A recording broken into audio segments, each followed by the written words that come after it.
हरे राम राम राम हरे हरे. हरे कृष्ण कृष्ण कृष्ण हरे हरे. पुंडलीकवरदा हरिविठ्ठल श्री ज्ञानदेव तुकाराम सद्गुरु श्री ज्ञानेश्वर महाराज की जय. जगद्गुरु तुकाराम महाराज की जय. पंढरीनाथ भगवान की जय. आता आपण भाग क्रमांक 27 पाहणार आहोत. आणि या ठिकाणी आपल्याला माऊलींनी साधना सांगितलेली आहे. या साधना रूप समतेने साधक संपूर्ण संसार जिंकून सच्चिदानंद परमात्म्यामध्ये स्थित होतो. अध्याय 5 आणि श्लोक क्रमांक 19 मध्ये भगवंत हे सांगत आहेत. तो श्लोक असा आहे ज्यामध्ये आत्मज्ञानाचा सिद्धांत सांगितलेला आहे. अध्याय 5 श्लोक 19. इहेव तर्जित सर्गो येषां साम्ये स्थितं मनः निर्दोषं हि समं ब्रह्म तस्मात् ब्रह्मणि ते स्थितः. अर्थ, ज्याचे मन साम्यात स्थित आहे म्हणजे सर्व भूते व्यक्ती वस्तूबाबत संपूर्ण समता निरंतर जोपासून आलेल्या परिपक्वावस्थेत या सर्वांच्या बाबतीत प्राप्त झालेली मन व बुद्धीची विषमता रहितता, भेदरहितता, अनुकूल प्रतिकूलादी द्वंद्वरहितता आणि काम क्रोध लोभ द्वेषादी दोषरहितता व त्यामुळे त्यांचे मन विकार चांचल्यरहित शांतीमध्ये स्थित आहे. त्यांनी या जिवंतपणी संपूर्ण संसाराला जिंकलेले आहे. संपूर्ण भवसागर तरुण जीवन मुक्तावस्था प्राप्त केलेली आहे. कारण ब्रह्म हे भेदरहित, दोषरहित आणि सर्व भूतात सम आहे. म्हणून ते सच्चिदानंद घन ब्रह्माच्या ठिकाणी म्हणजेच आत्म्याच्या ठिकाणी म्हणजेच परमात्म्याच्या ठिकाणी स्थित असतात. या समतेला योग म्हटले आहे. समत्वम योग उच्यते. याच अध्यायात आपण श्लोक क्रमांक 48 मध्ये तेव्हापासून हा विषय विचारात चिंतनात घेतलेला आहे. गीतेत समता ही प्रमुख साधना आहे, प्रमुख ज्ञान आहे. स्थिते तसेच स्थितप्रज्ञांचे म्हणजे जीवनमुक्तांचे प्रमुख लक्षण आहे. त्या दृष्टीने गीतेने समतेचा उहापोह आता प्रस्तुत 19व्या श्लोकामध्ये केलेला आहे. पुढे 20व्या श्लोकातही त्याचा विचार आलेला आहे. त्याचा पुढे आपण आढावा घेणार आहोत. समतेचा साम्यरसाचा सिद्धांत व साधना पूर्णपणे करण्यासाठी हे आपल्याला सलगपणे या 17च्या भागाच्या शेवटी आपण वाचन करणार आहोत. अर्थात चित्तवृत्तीपासून संबंध विरच्छेद होतो. कर्माशी संपूर्णतः निलिप्तता अनुभवास येते. स्वसंवेद्य आत्म्याचा आनंद अनुभवास येतो आणि उत्तम गुणवत्तेचे भरपूर कर्म दक्षतेने साकार होत राहते, जे स्वाभाविकच स्वतः सगट जनकल्याणाचे असते. नीतीपूर्ण व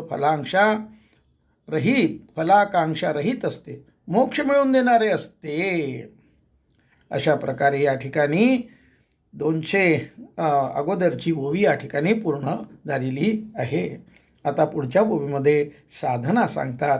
संगम त्यक्ता तू योगयुक्त होवनी फळाचा संगू टाकुनी मग अर्जुना चित्त देऊनी करी कर्मे.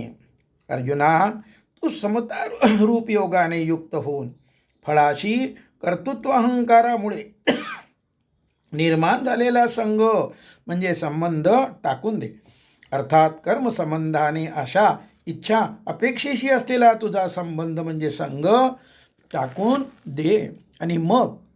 आणि तरीही चित्त देऊन म्हणजे दक्ष राहून सचेत सजग राहून समग्रतेने जबाबदारीने कार्यक्षमतेने व साक्षीभाव जोपासत मन लावून सर्व करणीय कर्म अर्थात कर्तव्य सेवा कर्म इत्यादी करीत रहा. चित्तदेवनी संपूर्णपणे करण्यासाठी आपल्याला पुन्हा अध्याय 3 आणि त्यातली ओवी 169 पाहायची आहे. पाहिलेली आपण परत एकदा आपण पाहूया, कारण आपला अभ्यास त्या मानाने पूर्ण आणि परिपक्व झाला पाहिजे. अध्याय 3 आणि ओवी 69 अशी आहे माऊलीची.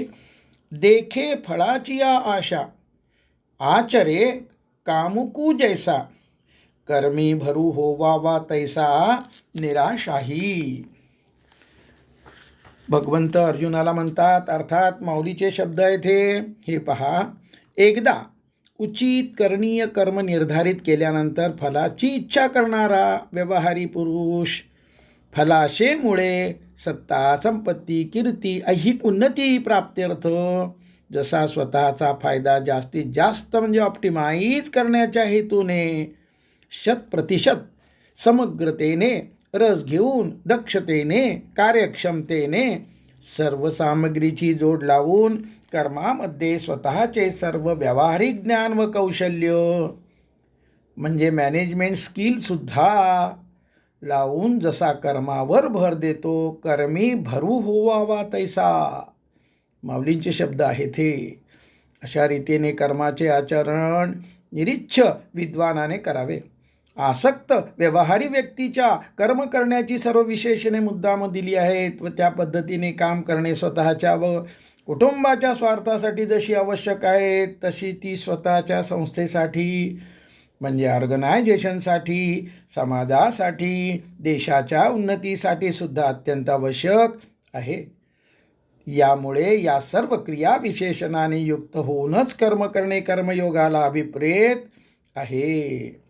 फरक इतकाच की केंद्रबिंदू मी व माझे कुटुंबीय इतका संकुचित व स्वार्थी न ठेवता पूर्णतः व्यापक करावयाचा आहे. समाज देश पृथ्वी आणि विश्व असा किमान पक्षी स्वतःची नोकरी व्यवसायाची सत्ता कार्यक्षेत्र जिथपर्यंत पोचते तिथपर्यंत सर्व लोकांचे हित जबाबदारी स्वीकारून जोपासावयाचे. त्यासाठी चित्तात सतत सजगता व साक्षीभाव जोपासावयाचा आहे. कशाच्या तरी बाबतीत सजगता कशाच्या तरी भावी साक्षभाव असे नको. शुद्ध सजगता शुद्ध साक्षीभाव सोबतीला रोजचा ध्यानाभ्यास हा हवाच हवा. अशा प्रकारे माऊली आपल्याला असं म्हणतात की कर्म कसं करायचं तर ते सेवा आणि करणीय कर्म समाजाकरता देशाच्या करता करायचं आहे. स्वतः करता तर एरवी आपण प्राण ओतून करतो तसाच प्राण ओतायचा आहे. फक्त उद्देश त्या ठिकाणी कुटुंब आणि स्वतःऐवजी देश आणि समाज हा असला पाहिजे. पुढच्या ओवीमध्ये माऊली साधना सांगतात. तरी आदरिले कर्म दैवे जरी समाप्ती ते पावे तरी विशेषे तेथ तोषावे ही नको. परंतु दैववशात जर आरंभलेले कर्म म्हणजे व्यावहारिक किंवा आध्यात्मिक कर्म पार पडले तरी त्याविषयी विशेष संतोष मानावा हर्षित व्हावे हे नको. आणि म्हणून या ठिकाणी आठवण आपल्याला करायची आहे ती म्हणजे ओवी क्रमांक 226 मध्ये आपल्याला हे तत्व माऊलींनी सांगितलेलं आहे. माऊली म्हणतात, सुखी संतोषा न यावे दुःखी विषादा न भजावे आणि लाभालाभ न धरावे मना माझी. याच अध्यायातली 226वी ओवी यापूर्वी आपण पाहिलेली आहे. परंतु आपला अभ्यास बरं का नक्की झाला पाहिजे, निष्ठा वाढली पाहिजे. त्यासाठी पुन्हा पुन्हा त्याचं वाचन करणं आवश्यक आहे. काय म्हणतात माऊली, राजसिक सुख प्राप्त झाले असता अनुकूल वृत्तीच्या आवेगाद्वारे जे संतोषाच येणे असते तसे संतोषास येऊ नये. सुखी संतोषा न यावे दुःखी विषादा न भजावे. तसेच अशा जीवनशैलीमुळे प्रतिकूलतेच्या आवेगाद्वारे जे बहुतेक काळ दुःख प्राप्त होत असते आणि अशा कालावधीत मलाच इच्छापूर्ततेसाठी एवढे कष्ट का करावे लागतात? हा आघात माझ्यात नशिबी का? असे न घडता तसे घडावे असावे होते. या पद्धतीने जे विषादास भजणे सुरू असते तसे विषादास भजू नये. संतोषास येणे हा लाभ होत राहावा आणि दुःखाचा विषादाचा अलाभ व्हावा असे मनामध्ये धरून राहू नये.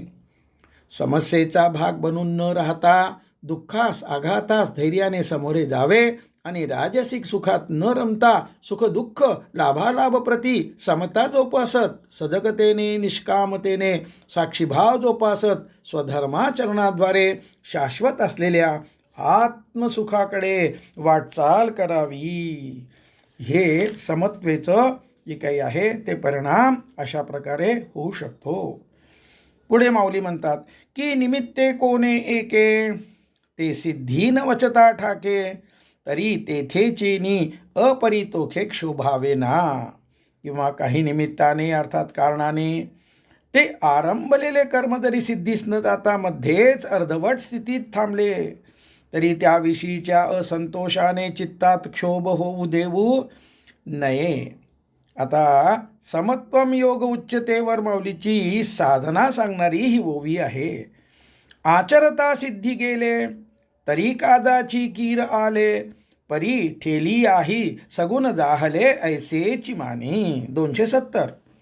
सुरू असलेले कर्म सिद्धीच गेले तर ते खरोखरच आपल्या उपयोगालाच आले. कदाचित काही विघ्नामुळे मध्येच थांबले अर्धवट राहिले तरी ते सफळ संपूर्ण झाले असे समजावे.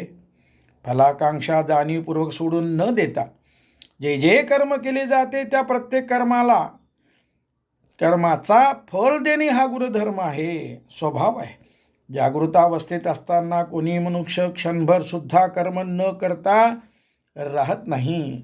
आणि अध्याय 3 आणि त्यातला श्लोक जो काही आहे 5वा तो श्लोक आपल्याला हे तत्व सांगतायत. आपण बघणार आहोत. अध्याय 3 आणि श्लोक 5वा. काय म्हणतात माऊली भगवंत म्हणतात नाही कश्चित क्षणमपि जातु तिष्ठत्य कर्मकृत कार्यते ह्यवश्यक कर्म सर्व प्रकृतेर्जैर्गुणेः. 3 अध्याय श्लोक 5. निस्संशयपणे कोणी मनुष्य कोणत्याही वेळी एक क्षण देखील कर्म न करणारा असा राहत नाही. कारण सत्वरजतम हे प्रकृतीचे गुण प्रकृतीपराधीन असलेल्या सर्व प्राणीमात्राकडून कर्म करवितात. आणि अशा प्रकारे केलेल्या कर्माचे पाप पुण्यात्मक फल देणे हा कर्माचा धर्म आहे. एवढेच की केलेल्या कर्माचे फळ कधी लगेच तर कधी कालांतराने कधी जन्मांतराने भोगावे लागते. केलेल्या कर्मानुसार पाप पुण्यात्मक फळ भोगावेच लागते हे निश्चित. केलेले पाप भोगावे लागते याबद्दल मनात शंका नसते. तसे पुण्यात्मक कर्माचे फलही भोगावेच लागते. आणि इथे आपल्याला अध्याय 18 आणि ओवी क्रमांक जी आहे ती 100वी सांगितलेली आहे. काय म्हणतात माऊली असं म्हणतात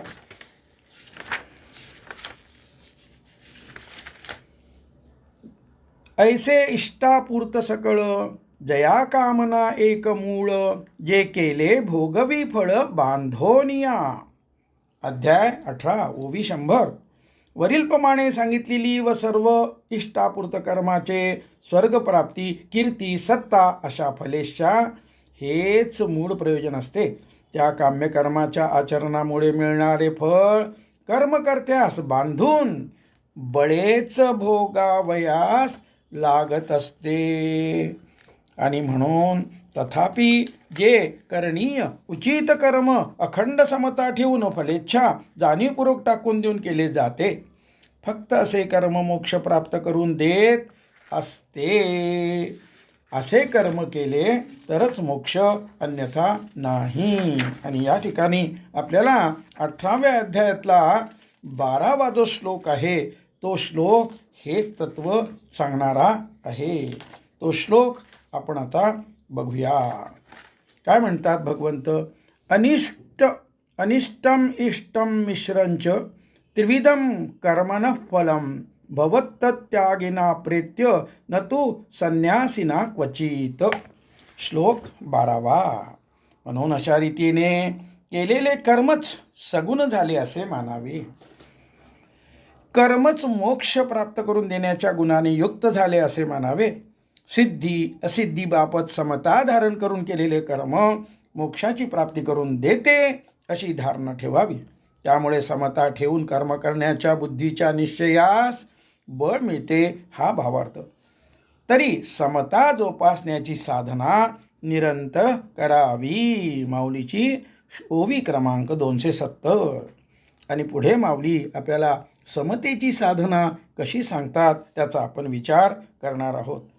भगवंतांनी समता जोपासण्यासाठी साधना अध्याय 13 आणि श्लोक 27-28 मध्ये सांगितलेली आहे. अध्याय 13 आणि श्लोक 27 आणि 28 काय म्हणतात भगवंत? आपण त्याचा विचार या ठिकाणी करूया. 27वा श्लोक भगवंत म्हणतात, समं सर्वेषु भूतेषु तिष्ठन्तं परमेश्वरं विनश्यन्त्वविनश्यन्तं य पश्यति स पश्यति. अध्याय 13 श्लोक 27 आणि पुढचा 28वा श्लोक. समं पश्यन् हि सर्वत्र समवस्थितमीश्वरं नहि स्यात्मनात्मानं ततो याति परां गतिं. श्लोक 28वा. मग काय म्हणतात? याचा अर्थ पुढील प्रमाणे सांगतात. जो साधक म्हणजे विनाश पावणाऱ्या सर्व चराचर भूतामध्ये अर्थात वृक्ष व प्राण्यामध्ये सुद्धा विनाश न पावणाऱ्या व सम असलेल्या म्हणजे समरूपाने असलेल्या समभावाने असलेल्या एकसारखे असलेल्या परमेश्वरात पाहतो, तोच खरा पाहतो, यथार्थपणे पाहतो, योग्य रीतीने पाहतो. अशा प्रकारे या 27व्या श्लोकात सांगितलेलं आहे.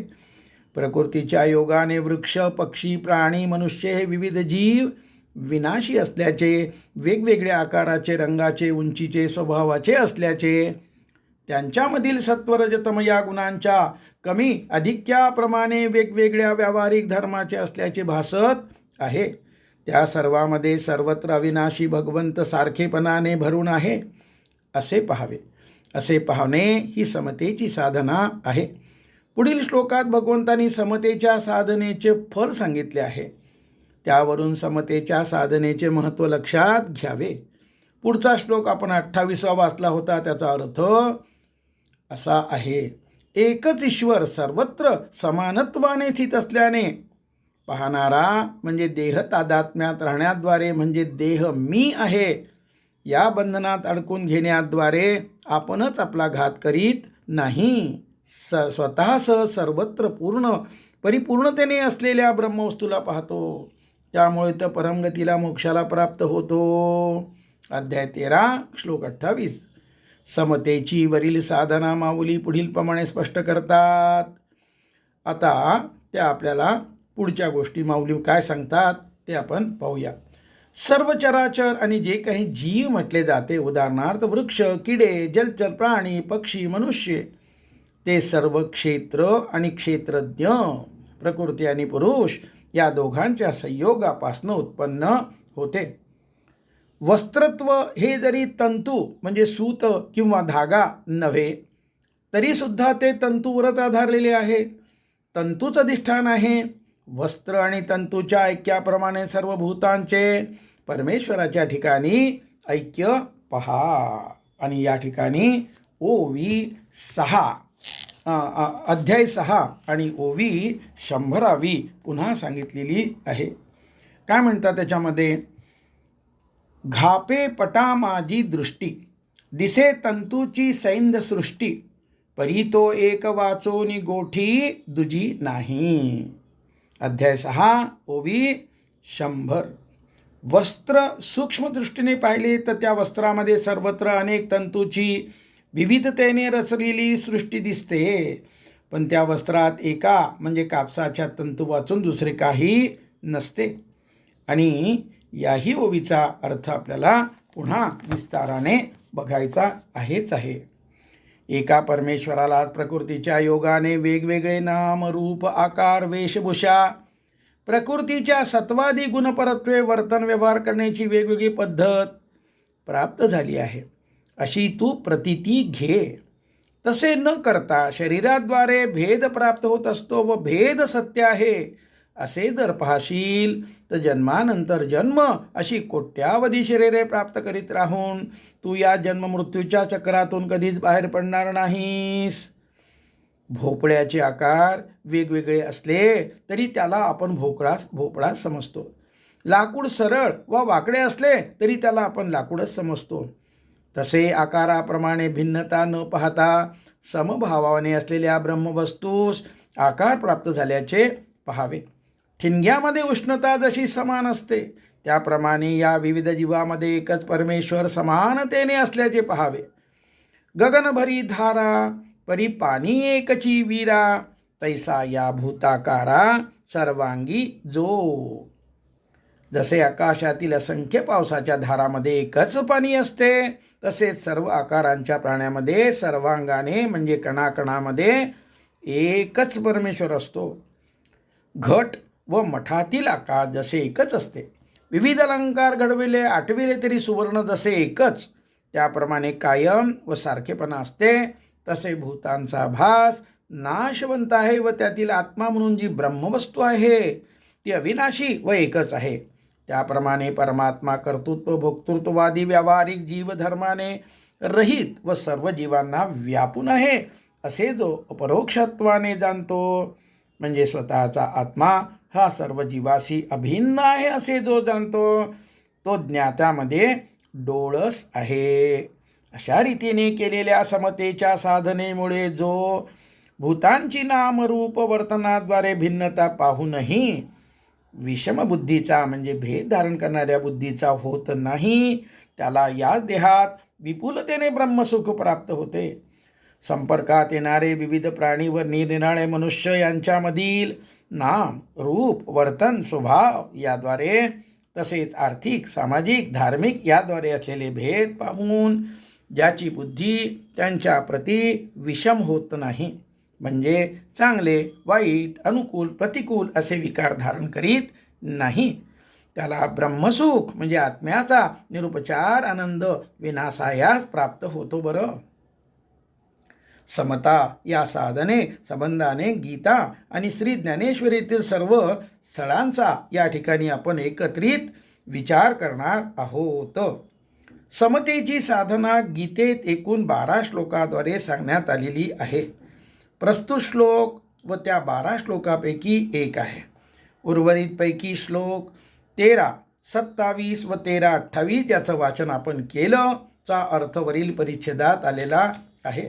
समतेची साधना पुढील 9 श्लोक व त्यावरील ओव्यामध्ये दिलेली आहे. तेथील विवेचन विस्तृत नाही तरी समतेची साधना स्पष्टपणे समजून घेऊन आचरण करण्यासाठी येण्यासाठी ते श्लोक व श्लोकासमोर दाखविलेल्या ओव्यांचे त्यांचे सलगपणे वाचन आपण आता करणार आहोत. आता सुरुवातीला अध्याय क्रमांक 5 आणि त्यातील श्लोक क्रमांक 18 आणि 19 आपण पाहणार आहोत. अध्याय क्रमांक 5 आणि श्लोक क्रमांक 19, 18 आणि 19. 18वा श्लोक असा आहे ज्यामध्ये साधना सांगितलेली आहे. विद्या विनय संपन्ने ब्राह्मणे गविहस्तिनी शुनी चैव श्वपाके च पंडितः समदर्शनः. श्लोक क्रमांक 18. अर्थात तो ज्ञानी पुरुष विद्या विनय संपन्न असलेला ब्राह्मण, गाय हत्ती कुत्रा आणि चांडाळ या सर्वांना समदृष्टीने पाहतो. ओमी क्रमांक 88 आणि 89 प्रमाणे जीवनमुक्ता समदृष्टी म्हणजे समता दृष्टी असते. पण तत्पूर्वी समदृष्टीची म्हणजे समतेची व पुढील श्लोक सुप्रसिद्ध शांतिमंत्र तसेच ओवी क्रमांक 137 मध्ये साम्याची म्हणजे साम्य रसाची साधना पुढील प्रमाणे करावी. आता साधना काय सांगतात या निमित्तानं? सर्वे भवन्तु सुखिनः, सर्वे सन्तु निरामयाः, सर्वे भद्राणि पश्यन्तु, मा कश्चित् दुःखभाग् भवेत्. काय सांगतात? सर्वांचा जीवन निर्वाह सुखाने व्हावा, सर्वजण सर्व सुखाने संपन्न व्हावेत, सर्वांचे कल्याण व्हावे व यत्कंचितही कधीही आणि कोणतेही दुःख होऊ नये. हे वास्तवात आणण्याची स्वतःपुरती जबाबदारी स्वीकारून यथायोग्य वर्तन करणे म्हणजे सर्वांना समदृष्टीने पाहणे होय. व्यक्ती जशी स्वतःचे हात पाय डोळे इत्यादी प्रत्येक अवयवामध्ये सारखेपणाने व पूर्णतेने स्वतःच्या अस्तित्वाचा अनुभवते, तसे सर्वात एकच परमात्म तत्व परिपूर्ण आहे हा भाव जोपासणे म्हणजे सर्वांना समदृष्टीने पाहणे होय.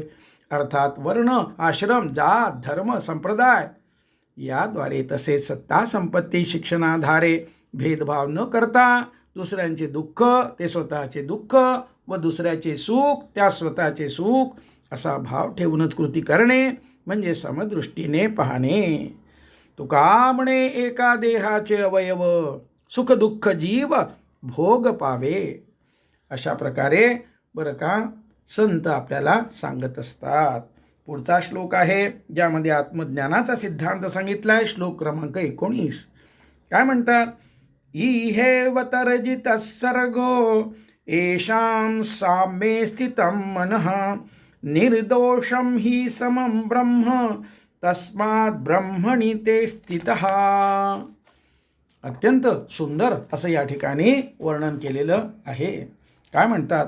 ज्यांचे मन साम्यात स्थित आहे, ज्याचे मन साम्यात स्थित आहे, सर्व भूते व्यक्ती वस्तूबाबत संपूर्ण समता निरंतर जोपासून आलेल्या परिपक्वावस्थेत त्या सर्वांच्या बाबतीत प्राप्त झालेली मन आणि बुद्धीची विषमता रहितता, भेदरहितता, अनुकूल प्रतिकूलादी द्वंद्वरहितता आणि काम क्रोध लोभ द्वेषादी दोषरहितता व त्यामुळे ज्यांचे मन विकार चांचल्यरहित शांतीमध्ये स्थित आहे, त्यांनी या जिवंतपणी संपूर्ण संसाराला जिंकले आहे.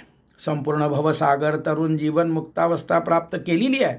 कारण ब्रह्म हे भेदरहित दोषरहित व सर्व भूतात सम आहे. म्हणून ते सच्चिदानंद घन ब्रह्माच्या ठिकाणी अर्थात आत्म्याच्या ठिकाणी अर्थात परमात्म्याच्या ठिकाणी स्थित असतात. या समतेलाच योग म्हटले आहे.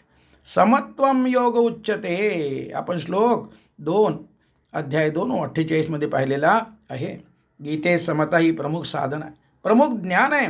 तसेच स्थितप्रज्ञांचे म्हणजे जीवनमुक्ताचे प्रमुख लक्षण आहेच आहे. यानंतर ओवी क्रमांक श्लोक क्रमांक 20 पण पाहायला सांगितलेला आहे. काय म्हणतात? श्लोक 20 मध्ये अध्याय 5 कर्मसन्यास योग श्लोक क्रमांक 20. न प्रहस्येत प्रियं प्राप्य नोद्विजेत प्राप्य चा प्रियं स्थिर बुद्धीर सम्मूढो ब्रह्मविद ब्रह्माणी स्थितः. अर्थ, प्रियतेची म्हणजे अनुकूल विषय जसे स्त्री पुत्र संपत्ती सत्ता कीर्ती स्वतःचे विचार दुसऱ्याचा दृष्टिकोन भावना घटना इत्यादीद्वारे अनुकूलतेची प्राप्ती झाली असता जो हर्षित म्हणजे उन्मादित घमेंडी होत नाही, तसेच अप्रियतेची प्रतिकूल विषय जसे स्त्री पुत्र संपत्ती सत्ता कीर्ती स्वतःचे विचार दुसऱ्याचा दृष्टिकोन भावना घटना समस्या इत्यादीद्वारे भोगाव्या लागणाऱ्या प्रतिकूलतेची प्राप्ती झाली असता सुद्धा जो उद्वेग म्हणजे क्रोध खेद विषाद चीड उबग नैराश्य आदींच्या आवेगास पावत नाही असा समताभाव असलेला मूढता रहित असलेला स्थिर बुद्धीचा असा ब्रह्मवेत्ता साधक सच्चिदानंद अशा प्रकारचा तो पावलेला असतो, अनुभवत असतो. मूढतेने म्हणजे निराशेने निष्काळजीपणाने बाय विथड्रॉवल समताभाव अपेक्षित नाही, तर बुद्धी प्रगल्भ व जागृत ठेवून अर्थात अवधान म्हणजे अवेअरनेस ठेवून, बाळगून, चित्त प्रसन्न ठेवून समताभाव अपेक्षित आहे आणि त्याप्रमाणे साधना ही करणं आवश्यक आहे. पुढे अध्याय 6 आणि या अध्याय 6 मध्ये श्लोक क्रमांक 9 सांगितलेला आहे. अध्याय 6 श्लोक क्रमांक 9 आणि त्यामध्ये ओवी क्रमांक 94 ते 101 अशा प्रकारे भगवंतानी समता याही श्लोक आणि ओव्यामध्ये सांगितलेली आहे. अध्याय 6 श्लोक 9 साधना समबुद्धीची या श्लोकात सांगितली आहे. सुहृन्मित्रार्युदासीन मध्यस्थ देशबंधुषु साधुष्वपित पापेषु समबुद्धिर्विशिष्यते. अर्थ असा आहे, निस्वार्थ हित करणारा मित्र, शत्रू, उदासीन म्हणजे पक्षपात रहित असलेला साक्षी, मध्यस्थ दोन्ही पक्षांची हित इच्छणारा, द्वेष्य म्हणजे अप्रिय व्यक्ती, बंधू अर्थात नातलग, त्याप्रमाणे साधू, पापी या सर्वांच्या ठिकाणी समबुद्धी असलेला योगी सर्वांमध्ये श्रेष्ठ होय. आणि पुढे माऊलींनी यावर 6-7 अशा प्रकारच्या ओव्या केलेल्या आहेत. 94 ते 101. ते तस वृद्ध आणि शत्रू का उदासू आणि मित्रू हा भावभेदू विचित्रू कल्पू कैचा. भाव जो भेद आहे तो भेद इथं कल्पना करायची गरज नाही. तया बंधू कोण काह्याचा द्वेषिया कवनू तयाचा मीच विश्व ऐसा जयाचा बोधू झाला. अरे बाबा मीच विश्व आहे अशी प्रतीती ज्याला आली आहे त्याला बंधू कोण आणि द्वेषी कोण. माऊली प्रश्न करतात. मग तयाची ये दिठी अधमोत्तमासे किरीटी काय परिसाची ये कसवटी वानिया कीजे. मग त्याच्या दृष्टीने चांगले वाईट काय असेल. परिसाच्या कसोटीवर घासले असता सोन्याचे कसाच्या दृष्टीने हीन मध्यम उत्तम असे वान अर्थात प्रकार करता येतील काय. सगळंच सोनं आहे. ते दैसी निर्वाण सुवर्णाची करी तैसी जयाची बुद्धी चराचरी होय साम्याची उजरी निरंतर. ती परिसाची कसोटी ज्याप्रमाणे संपूर्ण धातूस एकसारखे असलेले असे उत्तम सोनेच करते, त्याप्रमाणे त्याची बुद्धी आणि स्वरूपाचा विस्तार सर्वत्र सारखाच व नित्य असा प्रत्ययात असल्यामुळे चराचराविषयी निरंतर साम्याची स्पष्ट प्रचिती देणारी होते. आणि पुढे सिद्धांत सांगितलेला आहे माऊलींनी पुढच्या 98व्या ओवीमध्ये. जेते अलंकाराचे विसुरे जरी आहाती नाने आकारे तरी घडले एकची भांगारे परब्रह्मे. कारण विश्वातील प्राणीरूप अलंकाराचे ठसे म्हणजे पसारा जरी निरनिळ्या आकाराचे असले तरी ते एकाच परब्रह्म सोन्याचे बनलेले आहेत. पुढचा अनुभव सांगतात माऊली. ऐसे जानने जे बरवे ते फावले तया आघवे मनोनी आहाच वाहाच न झकवे येणे आकार चित्रे. असे ते शुद्ध ज्ञान त्याला पूर्णपणे अनुभवास आले आहे म्हणून तो या नाना प्रकारच्या वरवरच्या आकारांना फसत नाही, चकविल्या जात नाही. घापे पटा माझी दृष्टी दिसे तंतूची सैंद सृष्टी परी तो एक वाचोनी गोठी दुजी नाही. आणि शेवटची बोवी माऊलीची. ऐसेनी प्रतीती हे गवसे ऐसा अनुभव दयाचे असे तोची समबुद्धी हे अनारिसे नव्हे जाणे. या वर सांगितलेल्या तंतुपट न्यायाने ज्याला चराचर सृष्टीबद्दल प्रतीती आली म्हणजे ती त्याला सापडली असा पुरुषच समबुद्धी हे नक्की, यात खोटे काही नाही असे तू जाण. याच अध्यायामध्ये आपल्याला श्लोक 29 हा सुद्धा पाहायचा आहे. 391 अशा प्रकारची ती ओवी सुद्धा माऊलीची आपल्याला पाहायची आहे. श्लोक क्रमांक 29 अध्याय क्रमांक 6 आत्मानुभूती सांगितली आहे. सर्वभूतस्थं आत्मानं सर्वभूतानि चात्मनि ईक्षते योगयुक्तात्मा सर्वत्र समदर्शनः.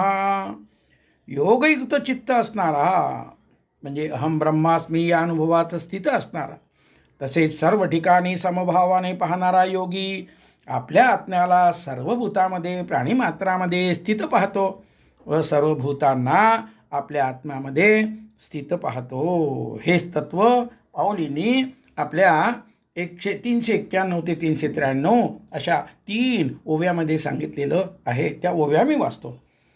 तरी मी तव सकळ देही असे एथ विचारू नाही, आणि तैसेची माझ्या ठाई सकळ असे. 391.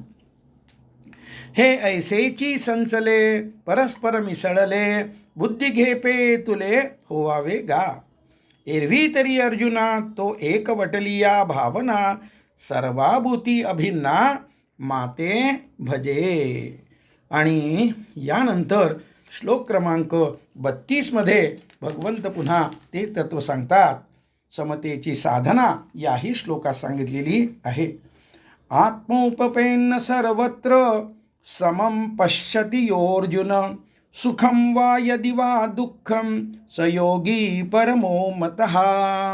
श्लोक क्रमांक 32. अर्थ, हे अर्जुना, जो योगी आपल्याप्रमाणे म्हणजे आपल्या शरीरातील विविध अवयवांना ज्या समभावाने पाहतो, त्याप्रमाणे सर्वत्र म्हणजे सर्व प्राणीमात्रांना समभावाने पाहतो, त्याच पद्धतीने सुख व दुःखासही पाहतो, तो योगी अत्यंत श्रेष्ठ मानला गेलेला आहे. यावर माऊलीच्या 5 ओव्या येतात, 404 ते 408. म्हणोनी असो ते विशेषे, आपण पेया सारिखे, जो चराचर देखे अखंडित. सुख दुःखादी वर्मे, का शुभाशुभे कर्मे, दोन्ही ऐसी मनोधर्मे नेनेची जो. हे समविषम भाव आणि काही विचित्र जे सर्व, ते मानी जैसे अवयव आपुले होती. हे एक काय सांगावे, जया त्रैलोक्याची आघवे, मी ऐसे स्वभावे बोधा आले. तयाही देह एकुकीर आथी, लौकिकी सुखदुःखी तया ते म्हणती, परी आम्हा ते ऐसी प्रतिती परब्रह्मची हा. अशा प्रकारे माऊली या श्लोकावर आपल्या या पद्धतीनं टीका केलेली आहे. आता यानंतर आपल्याला अध्याय 12 मध्ये काय सांगितलंय माऊलींनी, त्याचाही विचार आपल्याला करायचा आहे.